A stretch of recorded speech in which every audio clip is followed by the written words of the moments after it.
Guys, চলে এসেছি আজকে দুপুরবেলা খাবার নিয়ে। দেখছো আজকে পূর্ণিমা, তো এই জন্য আজকে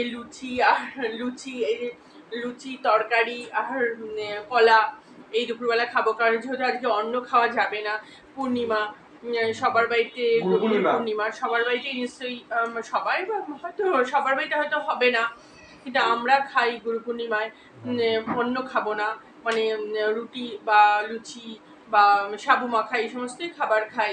কিন্তু আজকে তো অনেকের বাড়িতে রবিবার বলে কথা, মাংস চিকেন মাটন সব হবে, তো আমাদের বাড়িতে আজকে এই খাবারই খেতে হবে।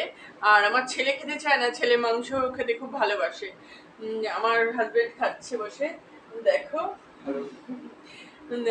দিয়ে এই খাবার খাবার ছেলে যে দাঁড়িয়ে আছে, ছেলে দাঁড়িয়ে দেখছে পাশে, মা বাবা ভিডিও। হাই গাইস, স্নান করতে ও এখন যাবে, তো আমি বললাম স্নানটা করে এসে পুজোটা তুই দিয়ে দে।